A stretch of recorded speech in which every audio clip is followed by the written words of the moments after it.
Cómo el patrimonio inmaterial influyó en la transformación del lugar. La geografía humana es, en términos generales, el estudio de las relaciones entre los grupos humanos y su escenario natural. Por tal motivo no puede considerarse como geografía humana el estudio del hombre aisladamente sobre un espacio, sin tener en cuenta las relaciones entre uno y otro, cómo actúa el hombre en su escenario y cómo éste lo afecta. Inicia esta historia en el Magdalena, una tierra en donde su variedad topográfica da como resultado una vegetación diversa distribuida por cinturones altitudinales y longitudinales. Esta vegetación varía naturalmente de acuerdo con el clima imperial, desde la selva húmeda de la Sierra Nevada de Santa Marta hasta la maleza ligera que viaja río abajo por el Magdalena. En ese entonces, el río aún no veía la sangre azul. Vivían dos familias originarias que le creían al cielo y a la tierra que les daba vida, los Carib y los Arawak, comunidades que se esparcieron en el norte a pie del agua dulce, en una montaña plegada donde el hombre cargó la piedra para terracear su hábitat y conducir el agua. Eran grupos nucleados de tradiciones que se aglomeraban en la caza, la pesca y la agricultura.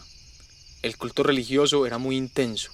En todas sus poblaciones construyeron templos y casas ceremoniales en donde adoraban sus deidades tradicionales. Peregrinaciones, cultos y miles de casas se acomodaron a escala en la ciudad perdida del Cerro Nevado. Se fueron expandiendo sus familias, creando pequeñas provincias a lo largo del departamento.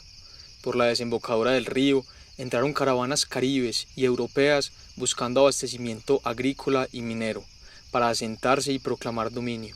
Se encontraron con selvas y riquezas inmesurables dispuestas a la manipulación. El agua y los caminos indígenas los fueron llevando en expediciones al interior del país, vistiéndolos de oro y poder. Los extranjeros nos estratificaron con ciertos niveles de poder, y esto cambió el margen de vida tradicional. Nos trajeron la religión católica, africanos y por ende la cumbia, la uva, el pan y el vino. En sus tiempos libres, los españoles hacían torneos entre caballeros y sus armas de fuego empuñaban. Su presencia y los años contribuyeron a implementar nuevas maneras de desarrollo en agricultura e infraestructura. Empezó el trazado urbano y el crecimiento de centros urbanos. Las actividades mineras, agrícolas y la ganadería fueron el pilar para repartir las tierras en la zona. Los caseríos fueron creciendo, las comunidades se fueron transformando y el territorio se fue expandiendo cada vez más. La vida se desarrollaba en simultáneo con la superficie, la configuración del relieve, el clima y el viento.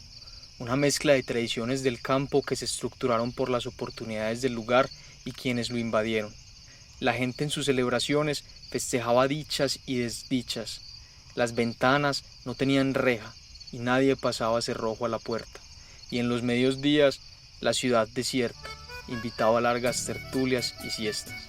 Escuchaban vallenato hasta la inconsciencia y comían pescado frito con arroz de coco y el típico arroz de lisa. La tierra del Magdalena era tierra virgen y fértil. Los productores locales vivían de sus cultivos y sus economías se limitaban a la distribución local, hasta que se empiezan a escuchar rumores de la construcción de un ferrocarril que nos conectaría a todos con la capital. No había plata y el gobierno parecía infundir falsas promesas, así es que se le abren las puertas al pulpo. Oh, yes. We have no bananas.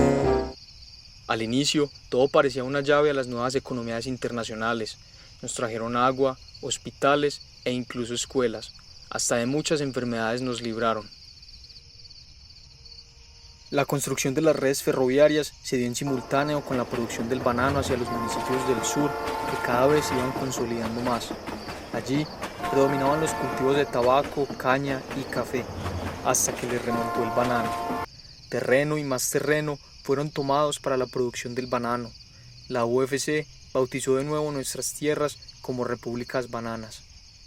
Venía gente de todas partes en busca de empleo, jamaiquinos, norteamericanos y centroamericanos. Familias y vecinos fueron quedando inmersos en el régimen de la compañía.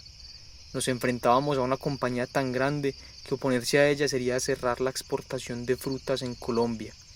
Así que trabajar se había vuelto denigrante. No había descanso y no había tiempo para bañarnos en el río o incluso ir a misa los domingos. Compensábamos los malos tratos y las jornadas extendidas de trabajo con la música y el baile. Sin embargo, era 20 de enero y la fiesta del Caimán Cinaguero ni se celebró. No existía un trato fraternal con la compañía y 5.000 huelguistas marcharon en diciembre de 1928 frente al gobierno en Magdalena rogando misericordia. Se dirigieron a Ciénaga, hasta que en una plazoleta árida, bajo el sol bárbaro, se dio la orden de disparar. La cifra de muertos aún es desconocida, y esta fecha marcaría un momento de tristeza y vergüenza para el país, una etapa de inestabilidad, pero de igual necesidad. La música, el arte y la literatura redireccionaron su atención a ese momento tan abrumador para la comunidad y el país. No obstante, la historia continúa. La selva densa se vuelve el hogar de grupos revolucionarios que nacen como consecuencia de la bonanza marimbera que se origina por los cultivos de la Sierra Nevada. No podíamos trabajar de manera autónoma. Para los 80 seguíamos bajo el régimen de una dictadura rebelde. Los terrenos se monopolizaron, el río era el transporte de mercados ilícitos, las granjas fueron tomadas y fuimos desplazados. Nuestra amada sierra ahora jugaba un papel importante en el dominio de los grupos armados. Luego de los acuerdos de paz, los nativos vuelven a sus tierras y empiezan a construir desde las cenizas una diversidad cultural basada en su tradición y su arraigo al lugar.